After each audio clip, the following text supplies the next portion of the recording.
The second power source is called a shoulder rake. This is the way that Arnold Palmer swings a golf club. He just used the legs as a platform and just drew back and just tore the ball off the ground with his shoulder string.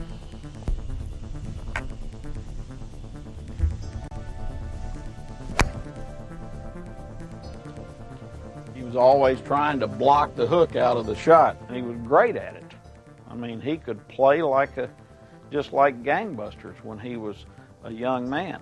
But as you get older and your legs begin to weaken, if you're up here pulling in the downswing with your shoulders and you're putting extraneous leverage back into your system by using your arms as pump handles against your own body, you're trying to take your pivotal axis, which is your leading leg, out from under you by yanking on it. In a young man, the legs are strong enough. I tried very hard to explain this to Arnold in 1980. I think if I had known some of the things that I know now, I could probably have convinced him to make the change. I spent a couple of days with him at Bay Hill in 1980, and we went to the back of the driving range.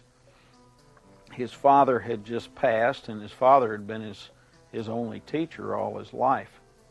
And he had started having some mechanical issues in his golf swing.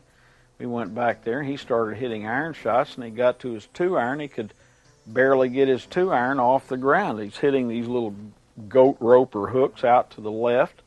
And he looked at me, he said, "David, you've watched me hit golf balls for years. What is going on with me?" And I said, "Well, Arnold, you used to be so powerful in the legs.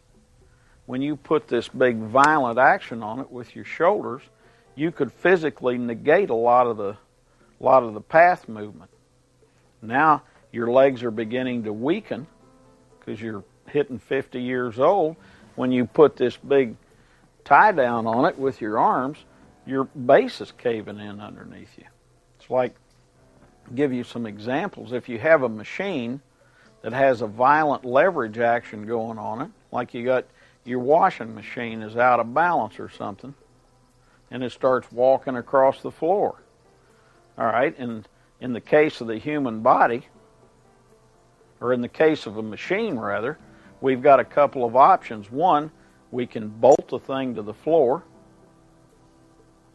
Two, we could put enough weight in the base of it where the leverage doesn't make it walk. Or three, we can smooth out the action and put it in balance where it's not applying extraneous force to itself.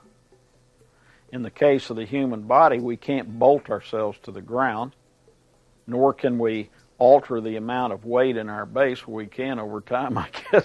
We don't really need to do that. But what the best thing for us to do is to learn how to move where we're not putting energy back into ourselves. He watched me swing, and he said, "Well, I see the same type of action in you that I see in Jack and Trevino. You obviously have your own look because your physiology is different." But he said, "How long?" He said that it's so effortless. How long is it going to take me to learn to swing correctly? And I said, "Well, as violent as you are, it's probably you're going to have to disappear for maybe 6 months and learn to swing the golf club again." And it was, I just let the air out of him. It was like I gut shot him.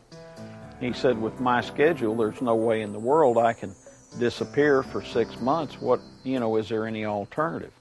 And I said, "Well, what you can do is postpone the inevitable by getting your legs back in shape, and you can keep going for a while longer." And that was what he chose to do. He started running and working out a little bit, and he got his legs back in shape. And he's played some decent golf as a senior player, but nothing compared to the level at which he played when he was a junior tour player.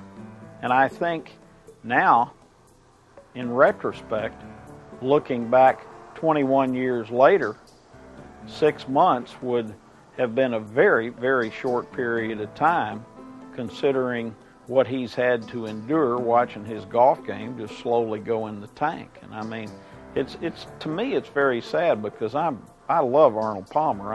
He was my hero as a kid. He's one of the greatest gentlemen that's ever played the game.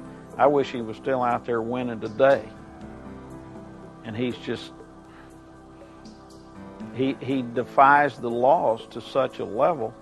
I mean, you can't come back here and slap Mother Nature across the face every time you swing the golf club and expect to get away with it all day long.